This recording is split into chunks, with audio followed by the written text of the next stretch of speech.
Hello, everyone. Welcome back to VALORANT Challengers North America. 2-1 victory for TSM, and now one more match remains until we wrap up our week one here. It's going to be Turtle Troop going up against QOR. Vans, this has been a really fun week of VALORANT so far. Only one more. Best of three, maybe best two, we'll find out, remains. Yeah, and this QOR versus TTR is going to be very fun because I'm not going to do like I did yesterday when we had Dobros versus MXS. It's like, this should be a 2-0 on paper because we saw what happened with that game yesterday as well, where MXS, they had to fight for that after losing that first map. And I don't want the same thing to happen here for TTR versus QOR, where technically TTR, you know, they're a team that made it to very, very deeply during the MSC, but I don't know, maybe QOR has something up their sleeve here to try to anti-TTR today. We'll see. Bringing up the rosters, looking a little bit more at these two teams. QOR is a team that they definitely have some power over onto their squad, being able to see what they've been bringing out and having highlights on the team here shift like Zeldris. I don't think this is a team to be underestimated. Yeah, I mean, again, names on paper you look at and say, yep, this team could definitely hang. I think the thing that was, most peculiar about this QOR team is that their most impressive win came at the end of stage one, where they played up against Oxygen Esports, where that whole series just felt weird. I don't really know how to explain that best of three outside of it. Just didn't feel like the Oxygen Esports that we know. And then you fast forward into the mid-season cup, and yeah, like Vance was already talking about, Troop made it to grand finals. QOR did get a little bit more beat up by Oxygen Esports at a more usual pace, what we normally see from them. So it's just curious because I kind of look at QOR like I look at TSM. Lots of potential, just comes down to can they actually make the moves to realize that potential here in stage two. I mean, looking back at the mid-season cup and the runs that these two teams had, definitely a little different, but also kind of a little bit in the same if you look at the eventual falling at the hands of Oxygen along the different ends of the bracket they were on here. I mean, QOR, they had that 2-1 victory over Dobros to kick things off. I mean, that match against Oxygen was tough.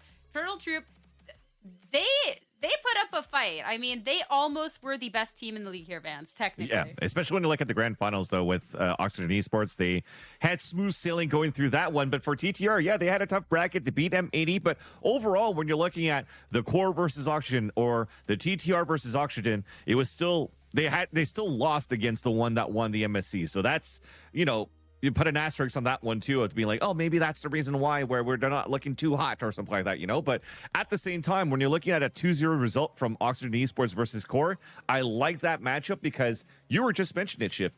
The last time that they played on Lotus, or the last two times, sorry, that they played on Lotus, QOR actually beat Oxygen Esports on that map, yeah, where they had to do a revenge for Oxygen to pull out a Clove actually and play a team deathmatch style to beat QOR on top of that in the end and get the revenge on that map versus QOR, and to show that QOR had a fluke win against Oxygen Esports last time, and Oxygen are definitely the team to beat this time around.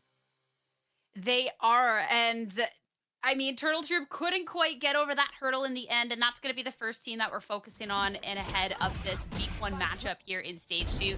Because Turtle Troop throughout the split, being able to see some of the comps they're bringing out, Corey bringing out whatever agent of the day, it's always going to be a mystery. They've been a really fun team to watch here, Shift, and a team that's still unsigned. They're doing their thing. It's been a ride the entire time. No, it really has been. And the thing that's really exciting is when Troop plays well, all 5 players are playing well. So you're not really getting any of those hero storylines, at least not as much as some other teams that we've had in the past, which, again, when you look at the Turtle Troop roster of old from last year compared to what they're doing this year, it just feels the team is more concentric. They're really focused on the fact that it is all 5 of us trying to make this all happen together, where, and not to say that that team last year was kind of more riding off of a single player high, but it definitely had that element of it.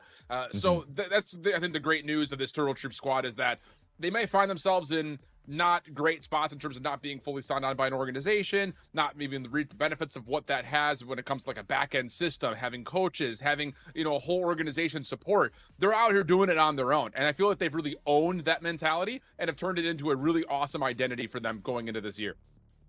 And good news for the Turtle Troop fans out there, but who we didn't play in the mid-season cup. Haha, sorry, that was really bad. I liked it. Is back on the team. Thank you, Vance. Thank you. But back on the squad now. So Turtle Troop did have to go through that run with a sub, now having their full team back. But not the player that I wanted to highlight in this, since we didn't get to see him in the Mid-Season Cup. But instead, fans, we have to talk about Stellar. Because when we're looking at who was putting up numbers and who was making impact going into the Mid-Season Cup, this was definitely at the forefront of our minds. Definitely. I think the calls are really nice here from Stellar with Turtle Troop. And I think to piggyback on what Schiff was saying is these five, when they play with so much cohesion when all five of them are firing all cylinders. And it almost looks like Stellar doesn't have to call too much because everybody just knows what they need to do and they know when to find the correct timings. And then when they need to have Stellar be a little bit more vocal and micromanage the macro calls or the mid rounding, then you'll start seeing,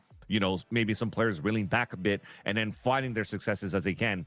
But I gotta say, despite a team that, you know, has not had the best luck in terms of not being able to be signed here by an org, at least we had this guy's toes hanging out in the chat yesterday that said, hey, if somehow you guys make it to Ascension, I might drop my impact team and pick you guys up. So we're going to hold you on to that one, disguised toes. So we'll keep an eye on TTR this season. A little something in the back of their minds as I go through this stage 2 here, but they got to be starting off strong, and for that, they have to be taking down this roster of QOR. And looking back, even if the Mid-Season Cup was cut a little bit short for this roster, what we've gotten to see coming out from this team here, Shift, again, on paper, these are some strong players, and they're just in a really competitive league right now. Snarly power, my guy. That's all I think the chat wants to hear. Get the Snarls Master in there. Yeah, I think the thing with QOR, you know, jokes aside, is that, you know, they did fight against a lot of the good opponents they played in stage 1. And, you know, I think the thing is, you know, do you take that adversity as a learned lesson and thrive with it? You know, growth, I think, happens the most when you find yourself in tough matches versus teams like Oxygen, for instance. And after kind of riding a little bit of a high in week 5 of beating that Oxygen team, then you had to find yourself having to go back to kind of the lab again after getting kind of beat up a little bit by them in the Mid-Season Cup. But there's been a lot of time that they have been able to, I'm sure, look back over and try to polish some stuff up. I mean, I think that's the biggest thing about it for what we saw last year and what we kind of take away are the teams that were in the middle of the pack either had a huge stock uprising because they used the adversity as a way to grow, or they just kind of stayed stagnant. And now are going to be immediately tested again versus a very good team on the other side. So we'll find out very quickly which of the two that this QOR team is looking like. And someone that I want to talk about that we've gotten to see step-up performances coming out from this stage 1, we have to talk about this young duelist here, Zeldris. Big smile, big vibes on the team, and being able to put up big impact well when needed, Vance. It's always been fun watching Zeldris play. I love the control chaos and all of this, and definitely a highlight here for the squad. Definitely, as a star duelist right now for this team of QOR, he's definitely finding moments right now that he could really carry the team on his back and do these great plays that allows here for QOR to cross that finish line on these victories. And I just want to take a step back too, is when you have players like these, I mean, we just praised, for example, TTR. When all 5 are actually firing correctly, then, you know, there's not too much control that's needed here from Stellar. I think it's very similar to an interview that we actually had from T-Dog earlier on, in specifically that week when they actually beat Oxygen Esports, where he said, look, if my guys are firing and everything's working out for them, I'm just gonna let them do the same thing. I could just sit there and just look at my minimap and just play RTS mode. I'm paraphrasing at this point, but just let everybody do all the shooting and I just sit there and throw util. And if that's going to be that type of matchup or a type of form we're going to see from QOR today, this might be a good series that we're going to see overall between them and TTR. I can't believe you didn't have the exact quote committed to memory just for this moment. Listen, man, I only have so many hours in a day. He's old. He's old like me. We're old men. True. But hey, we'll make sure to make best use of your time here then, Vance. And we'll head over to our map picks and bans, start getting this series underway. Final one again of the week. And to start it off, Shift, QOR is going to be taking us to Sunset. Yeah, this is... I won't lie, I actually didn't look at the map picks before we got to the screen. This is going to be, again, that telling point. After dropping this map twice to Oxygen Esports in the last 2 times that they've played it, both were winnable maps. Can they find ways to improve and take this map versus Turtle Troop, which, to be fair, not the most practiced map for Turtle Troop, nor do they have very many convincing results. The only win being against TSM, and that was a 13-11, just barely avoiding going over towards an overtime. And then the Bind is also another map that, you know, looking at it for TTR, I'm actually kind of surprised that that was their pick. I mean, it's one of those things that it looks like Ascent was on the table, and they just did not pick it in their first overall map selection, maybe trying to avoid another good map for Core. So the maps, kind of how they wound out, end up being pretty decent here for Core. It just comes down to being able to convert on them. Yeah, if we could stay on this for a bit as well, I think the thought process around this map picks and bans for both of these teams kind of just makes sense overall, where you're getting rid of the strongest maps for both of these teams, right? For example, Core Split, I'm pretty sure is their permaban, so that was going to be the first thing no matter what. So in the eyes here of TTR, you kind of just want to leave Ascent to float if they choose to play against TTR on that very map, because Core has found some good results on Ascent as well. So TTR to decide to ban Lotus, because that is the map that beat Oxygen Esports, and you know, TTR, they play that map very often as well, so they might show some tendencies. So you get back into, okay, are they going to ban Bind or not? And they did. So then you choose the next that's best for TTR, which is going to be Bind. So at this point, it seems pretty even in terms of banning the strongest maps from both sides, and now you're just going to have to play the brawl with the second best for both of these teams. Well, let's see if second best is going to be good enough heading into this series. It's time for Agent Select to get underway and to head over to Sunset. So I'll catch you two after. Should be a fun one. Yeah, excited about this. I think, you know, again, proving point here for Core. This is a litmus test. I don't think it would be wise or plausible for either of us to sit here and say that Core is looking at their schedule and they circle this one as a, you know, must-win match. It'd be nice to have, but I think the expectations definitely lean towards what Turtle Troop bring to the table. But you find yourself, again, in a good map set overall in this best-of-3 series, and immediately you find yourself picking a map that you just had two great reps against Oxygen on in competitive history of the last couple of weeks that they've played. So now it's time to put up or shut up, and we are bringing a Dizzy to the mix here for Nerve, which is different from what we've seen in the past. Yeah, and overall also a change coming through with Stellar playing a Breach. So I think in the past, we're going to look at his composition here for TTR. When they played against TSM, they had a KO to play instead, and that was being wielded by Stellar as well. So the idea around this is that you're starting to see a lot more Breach being utilized to be able to add a little bit more into those trap plays, but the amount of utility that could actually clear the A-site hits, very quick A-site hits, is actually much more prominent than the type of style you could have with a KO, and you could still add the same type of retake utility or similar retake utility that could assist just like a KO. So I think this is a fun change that we're starting to see here, at least in North America, in terms of the type of double initiators that you want to utilize on this map. So therefore, we're seeing a mirror matchup on these. And you just mentioned it here, Shift. This was a map here that Core played twice against Oxygen Esports. They had to lose, unfortunately, 10-13 both times against Oxygen Esports. And it's also one of those matches where Vernal popped off on like an ace clutch or a 4-versus-1 or something like that. So it wasn't the cleanest post plants positions that we had here from Core, and TTR wanted to take advantage of that by letting Core pick this map. Oh, I remember that. Post plant setups have been, I think, the foiling problem for a lot of teams on this map, especially through stage 1. And it definitely bled into the MSC. So we'll see if that will continue to plague squads here today. Again, this is not necessarily a bread and butter pick for either of our two teams, so it does feel like a bit of an even battleground. Spycam up top, tall, trying to get a read on this hit, coming forward through B main. It is coming quickly. Fault line out, wingman in, double blast back for Zeldris, doesn't see anything inside the site, and now it's down to Trip to set up the retake as the spike gets planted. And finally, the camera got broken too, so no element of surprise, but a Trip. It's spotted by Zeldris. They tried to play the planner just to make sure they could hold back Boba, and that initiates the retake now for TTR. Paranoia comes through well. The Dizzy does provide a little bit of separation here for Core to hold on to the site, at least for the time. Good fault line on the way in. Ziff trying to watch the cross, but it does have to shake off the flash, does it well. Also, the wingman denied, gets to halfway, but doesn't make a difference as Ziff for the final 3 eliminations, and Core will take the pistol. And a great start. We talked about how the post-plan situations have been a nuisance right now for Core. The last time they played against Challengers NA Esports, the last 2 times, and they made this look pretty clean. And again, I love the idea of having that trip towards the spawn. There's a lot of these times, especially when you're trying to get a little bit more map control on a pulse plan for B, you're trying to get one-way smokes up towards Flower Pot, and you're flashing towards the spawn so you can try to take that angle. So the trip allows for you to get a trap kill, of course, but at the same time, you saw it as soon as that trip got broken, the flash came out from Market, and then the flood came through from TTR. Yeah. But you had too many bodies towards the end here on B main, and let's hold that thought. Well, don't hold it for too long. Statter was completely caught. And actually, Ziff kind of lurking through mid gets a long-range ghost kill onto Stellar deep through mid. So Wingman will do his duty. Dizzy's figure will watch for a while. Don't know what you call that. It's like the spirit of Dizzy. Here. The bubbles, the souls. When Valorant turns into a Souls leg. Nerve stops the rotation in at TTR. With just Corey on a sheriff, will likely be left to seeing what he can do, which will likely not be all that much. Seeing on the way out. And yep, Corey's going to have a very comfortable second round here. Maybe not dropping anybody at all, actually. They definitely want to give this kill over to Nerve. Although B-Dog catches Neldris, sorry. And what a move by Corey.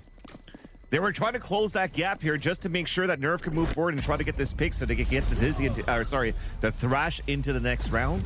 And as they're closing through, they get punished now by these positioning from B-Dog and Corey. So that's actually pretty good. You're taking weapons away now from Corey. Their bonus is not going to be the strongest one now, as you're going to have submachine guns that are being dropped around 2 Vandals, where this could have been slightly stronger right now going into round number 3. And you're also still one away of trying to get a threshold in your favor. That's so big. This gives an opportunity, yes, exactly, to try to get some sort of trap play and deny this orb control from Core on the attack. Yeah, this is a perfect setup in terms of how do you make a bonus feel like a full buy. Yeah. We add a Thrash to the mix with a couple of rifles. Look at that. I mean, yeah, exactly. And look at the position. The fault line's already set up here towards the orb. The camera's going to watch it. So it's forward tap. The paranoia's ready. And you're just trying to sacrifice Adder to just swing through on a kill after all the util. Or at least the amount of util that you're going to throw here towards B main will prevent Core from picking up the orb. And you give a chance here to not fight against a Thrash. This could be interesting timing here, though.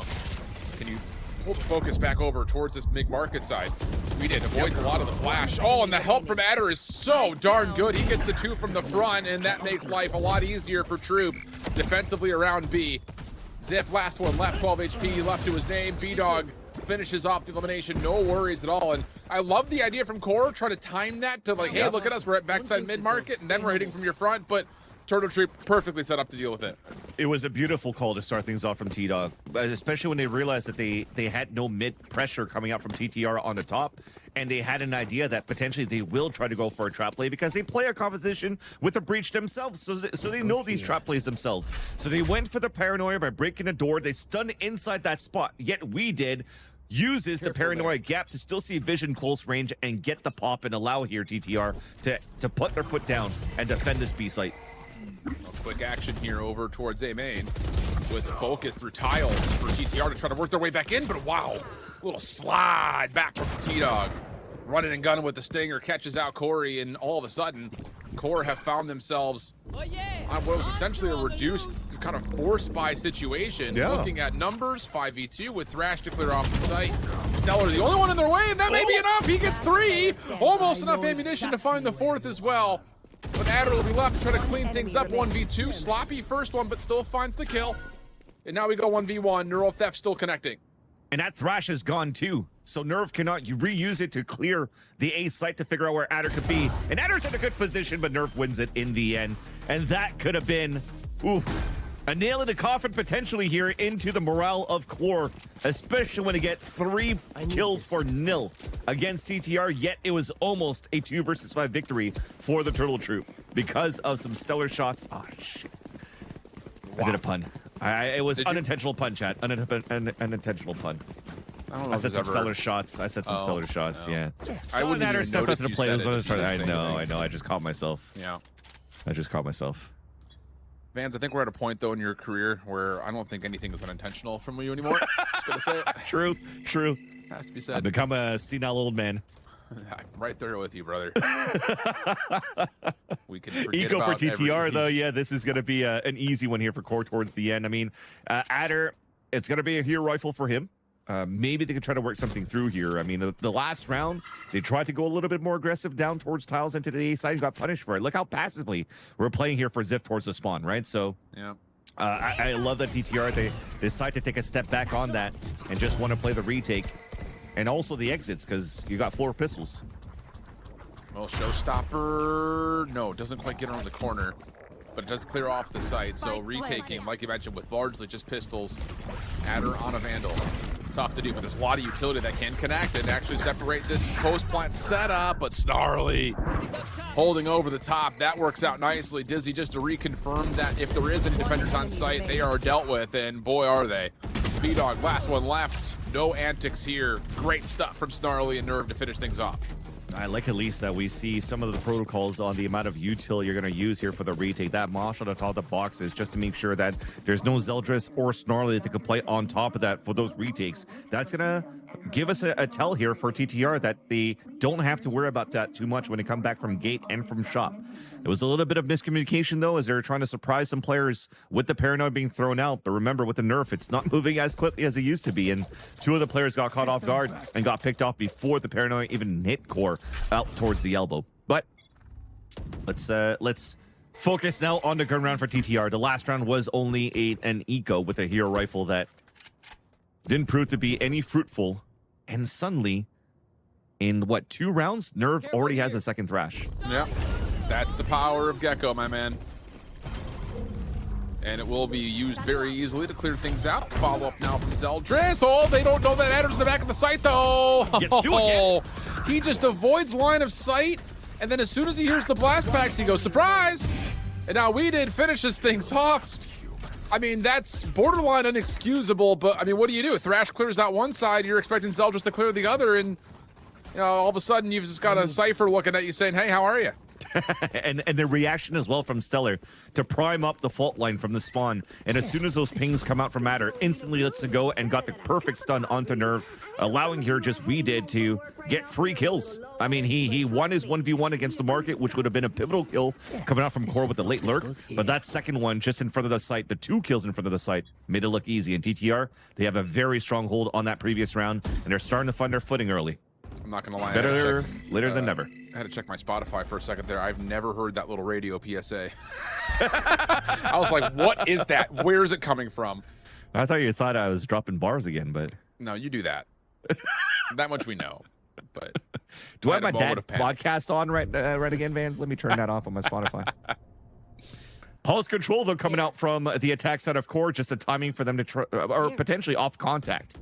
Right, because they're still scaling up very slowly here to look towards the left side. It's free, and now the contact from B-Dog, that's not going to be good. Oh, wait, pardon me. Zeldris fell asleep at the wheel. Or he was trying to call things out, one of the two. But yeah. B-Dog gets away with one there because, wow, that is more than an extra lease on life. He should have been dead to rights, and all he's done now is just confirm that, yep, Core have stacked over towards the front side at A. And the defense will rotate over a little bit more lethargically than maybe you would think, considering how many players were here. But B-Dog says, don't worry, guys, I got it. And you're still going to play passive holds, though, from TTR. You have a beautiful Rolling Thunder you could use on a retake with a Showstopper as well. So they'll probably just let the plant go down. And they will. Now remember, the spot here on the top of the box is from Snarly. Do we still have that mosh available from B-Dog as they're slowly moving forward? 5-player retake. There's that mosh, bounces through, forces a TP. There's a Rolling Thunder. The lurk from Ziff, though. Yeah, that lurk from Ziff makes us very one-dimensional. Showstopper trying to clear out the backside at elbow. No one has looked towards Zeldris, and he will punish. Corey does connect with the Showstopper, but it's not enough to make too much influence happen on the site itself, as Nerve will finish off Weeded at low HP. Yeah, great stuff there. And I mean, that's just Zeldris staying tucked in the corner. And you can see where the utility's meant to go, but someone still has to look at it, and the mosh isn't going to confirm a kill immediately. You were kind of way too much there on B-Dog as well with the Dizzy. So it did get some pings when they went for the double flash to get information inside the site. I mean, look at this come through. The pain shells actually, that's why it wasn't checked. It was supposed to land right at the feet of Zeldris, yet just landed on the top of the dumpster, which only took it down to 23. So for them, it's like, oh, well, there's got to be nobody hiding there.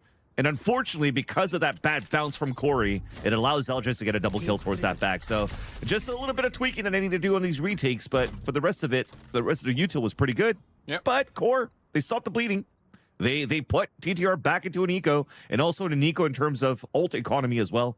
B-Dog is the only one that's going to have a thrash in the next round, and they have to get value out of that in round number 9. Yeah, I mean, post-plant success has been good so far for Core, for sure. Executes have also been pretty clean. I mean, they haven't really dealt with very many low-man situations at the late ends of rounds. It's been a lot of 4v4s or plus. So effectiveness and efficiency has been good for Core. And they don't want to make any mistakes here and allow Turtle Troop to catch one, you know, with Core being a little bit lazy on the pistols. So they're going to take their time, clear things out, a little focus over towards market. And Troop not going to stack the box here, just going to try to play this one spread out. And then convert, likely you would think, as soon as an execute comes through, which it very well may here over towards the front side of A, now that mid has become kind of a non-option. And double satchels came through left and right here at Ferrari Peaks from Zeldris, baiting out the paranoia. And you saw that they were shooting the door until it was red, just to try to see if TTR were stacking towards the area, wanting to break the door and flood back out. Now they realize that there's nothing happening towards this B site. They still want to commit towards this A site. They have the power of numbers, bodies, weapons, everything, just to secure this round. Stellar just can't get out of the corner. And that will be likely round number 6 here. As Troop, how do you want to try to make a go of this? You don't just want to sit here and let it go by idly. And, well, Adder does get one. Whoa, nervy moment. As, well, didn't mean to make that happen. Okay, I see what you did there, because I didn't mean to make that happen. It was Nerve who was part of that battle, but Corey, last one will be in a 1v4, and he is... Looks like I rubbed off you. Ooh. Nice shot still. And now he can maybe close the gap and force here. Go! Oh, okay, never mind. Okay. There's no time no matter what, but these are some good shots coming out from Corey. And it's a weapon. Yep. So that works out okay for Troop. Not really. I mean, you're still down 4 now, but... And the problem has been, you know, this has been kind of the issue, and we saw this comp being tested in Stage 1. I think it's been reaffirmed that it is kind of one of the meta comps here for this map. It's how do you deal with contesting these spike plants when there's so much utility at your front door that could just be completely flooded at you? I mean, you essentially have to pull off a better retake than your opponents pull off a spike execute. So, I don't know. It's at the moment, Troop's got to think about, I think, some way to make these plants a little bit more contested, because right now it's a little bit too easy, I think, for Core. Yeah. It depends to see how Core are running their default every single time, right? T-Dog is heavily leaned towards mid and the tiles, so they could actually fault line for anywhere he wants around the map.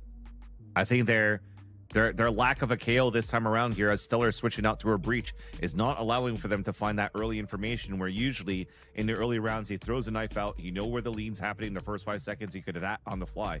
But this time you're going to have to dig a little bit deeper here in your knowledge and your pool here of this map with this composition to figure out where the hit should be coming from first. And the only thing that you have coming in so far is B-Dog with potentially a Dizzy at the beginning of the round. Yeah. But that's something that could be easily dodged here from the beginning, and then you go back into a default that Core works around the map.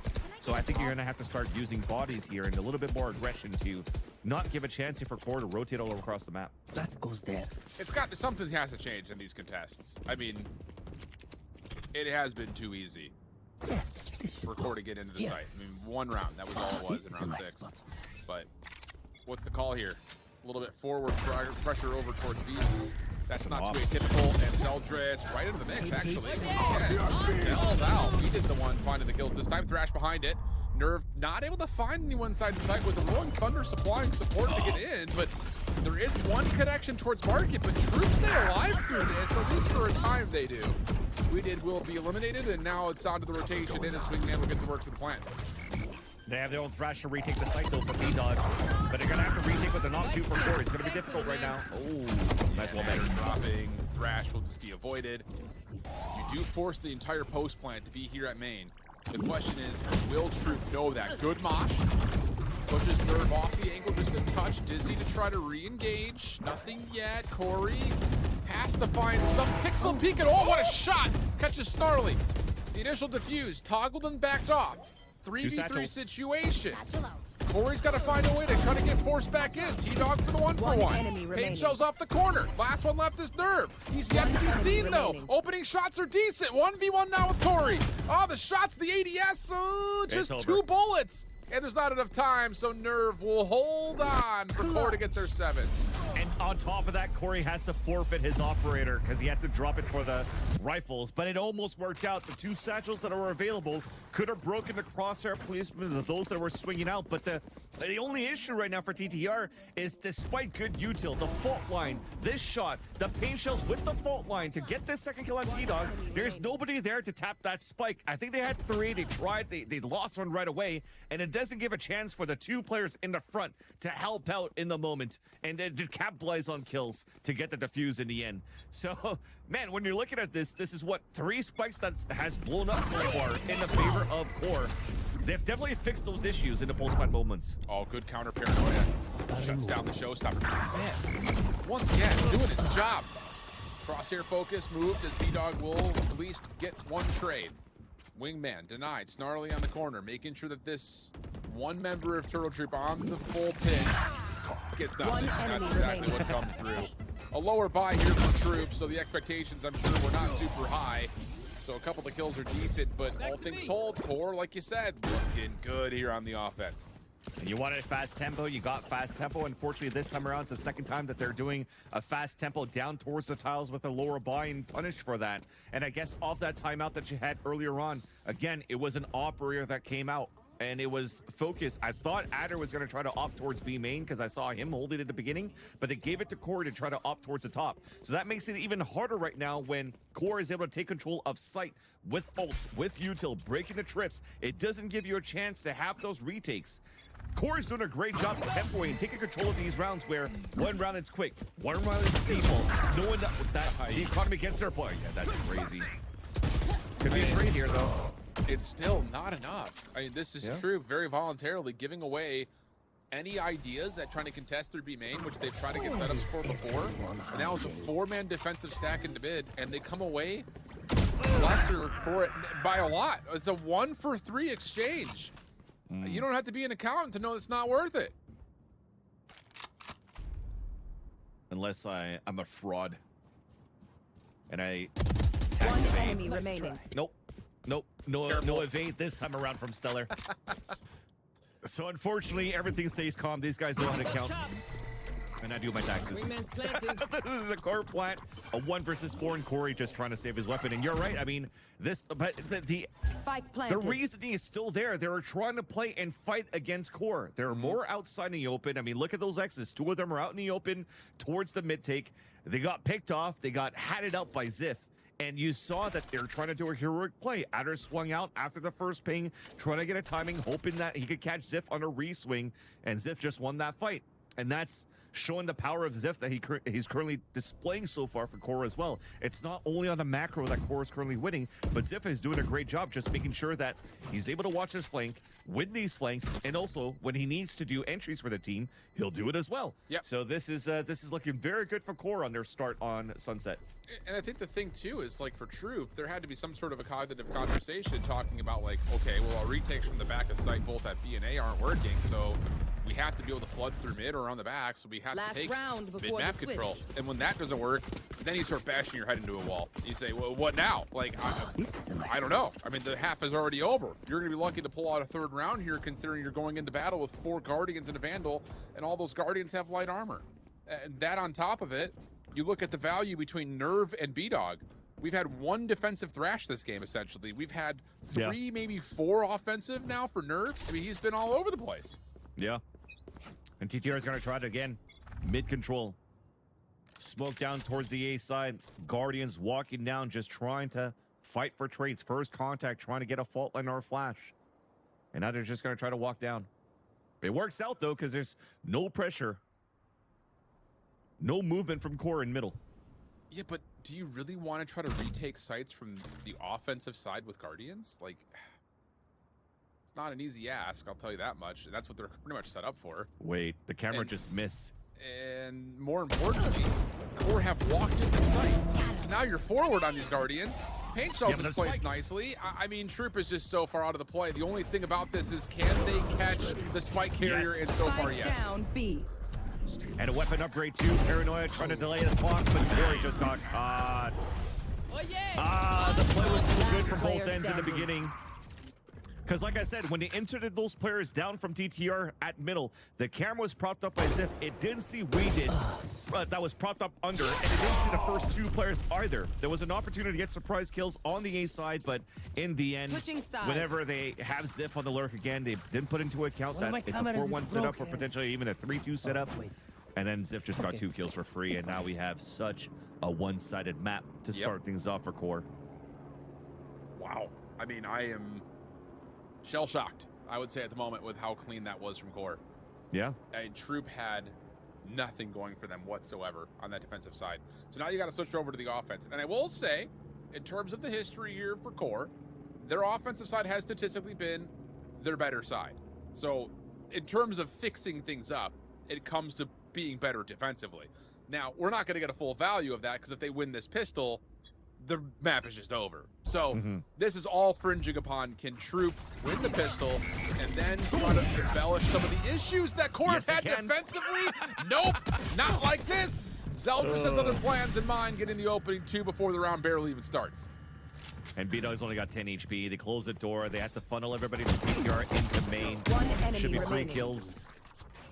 Stellar following the wingman, just trying to get the plant down at least. A silver lining now for Stellar. But that will be all for TTR to get that round on the pistol. And yeah, they definitely didn't want to stop the momentum here that they built up on the first half for Core.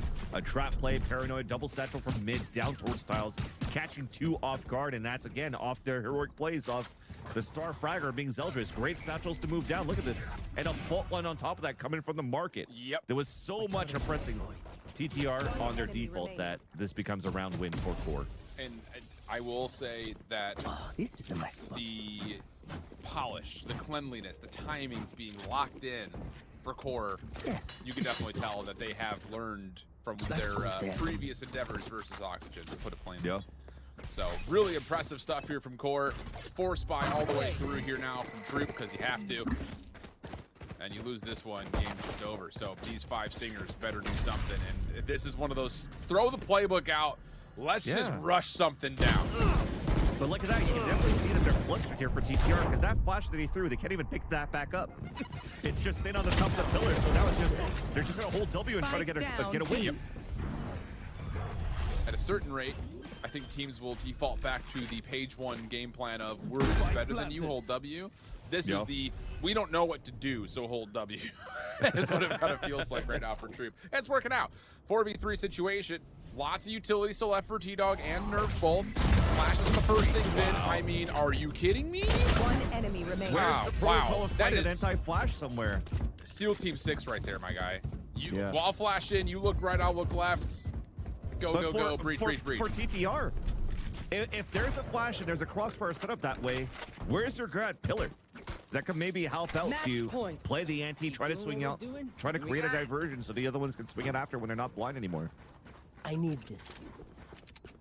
It's all falling apart, goes fans. here. That's all I'll say. Yeah. But it just shows here that Core's not given a chance here for TTR to even get comfortable in the first map here. That facial expression there, I think, says it all. Yeah, and maybe at this point too for Corey, maybe Sunset has become their better map versus Lotus at this point. This looks very, very well practiced. And TTR, I mean, you're looking at stage 1. They had, I mean, weeks where they played a deadlock, weeks where they played this and that and try to figure things out. I think a Neon on top of that too. So TTR thought that they had it figured out and maybe not. That's kind of been the story for, we'll talk about it more in the rest of this map set. It's been kind of the story across both these two teams at times that they just don't look confident in what they're playing on any given map, especially ones that are not concrete for them. So, first blood good though for Core. And, missed a chance there. T-Dog trying to still hold on to the A site. Dizzy held on to, thrown out late. Mosh does not get to the corner though. Troop finding the kills they need to get onto site, but the spike is going the long way around. So a chance for the defense to rotate over, but it is a numbers advantage here for Troop with post-plant setup. Spike planted. It's just too good. I mean, it looked at the beginning here that they're just wide swinging, being confident and got punished for it, but you got these guys that just won't miss as well. So I understand why they want to play so aggressively and do not give a damn about TTR's setup so far. Now the hat, even silver lining. The best thing you got here is the slant or maybe playing very passively. And it's not going to happen. Zeldris 3 kills with the Outlaw. And a strong finish for QOR. 13-2 on the first half. I mean, Do you want to say strong finish, strong start, strong Defend- middle? Zeldris T-Dog can't with believe the it. snooze. He's honest, I'm sleeping this map. No, it's just he's their father, is what it is. He's turned them into their babies. But Zeldris is like, brother, what did we load into? The Dr. Pepper Mountain continues to get taller. Everyone's happy about that, except for Ziff, who's not a part of the squad. He's just hanging out like, what do you mean? What do you guys mean? What happened? What did I miss? What's happening, guys? What's happening? I only hear voices through my headphones. Unlucky. He does look like he's in Unlucky. a little bit of a dungeon, I'm not going to lie. It feels bad. But still a great win no matter what. I think again, I'm glad that at the top of show, or at least at the top of this game, I didn't say, hey, this should be an easy 2-0 here for Turtle Troop, because you know these teams have been cooking so far. Every team that's actually outside of the top 4 seems like they've turned something around here going into stage 2 that makes this whole Challengers, this stage, very competitive. Way more than last year. Are you kidding me? 100%. That's unreal. 100%. I mean, we talked about that at the end of stage 1, where it was like, yeah, we've got our top 3 teams, and then like everybody else is not even close. We started this year saying kind of the same thing, and then all of a sudden, new squads started to pop up and start to take some maps, start to take some series, and we've got ourselves a very tight dispersion across the season to this point. So we'll step away for a brief break, come back, try to break it down best we can, and set up map number 2, which should also be a pretty even battleground. Don't go far. North American Challengers continues after this. Bye-bye. Should be. I think my throw was too fast for production.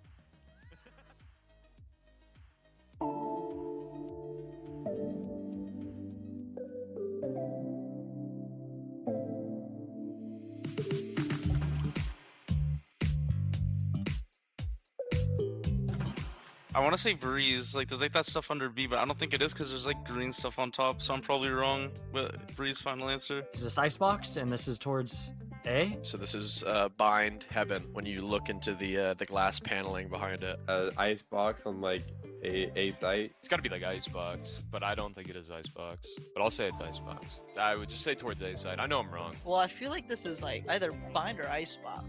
Oh, yeah, I'd say that. I said Icebox. A side window. Is this Bind Teleporter? I think it's somewhere on Bind for sure. I'm gonna have to go with Bind Teleporter. It's Bind, no? It's right outside of Heaven on Bind.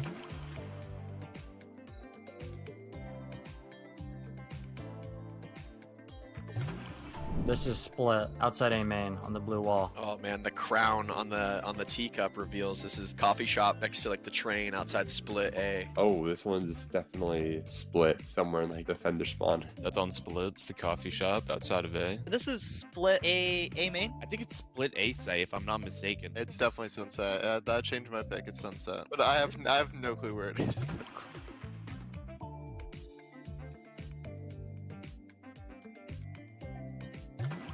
Pretty sure this is Sunset. I think CT spawn. There's like the windows, I think, right? Or there's like stuff in front. I could be wrong. I'm getting Sunset vibes, but I have no idea where it'd be on Sunset. I feel like T spawn, like Sunset, like a shop. Oh, this is Sunset, and this is definitely an attack.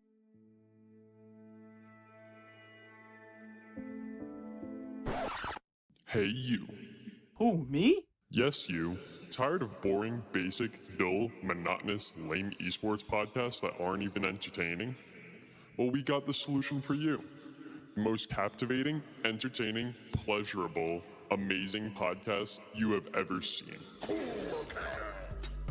It's not cement, it's just a cinder block. Where'd you find that? I ate mine before we started. Is that the brick in front of your house?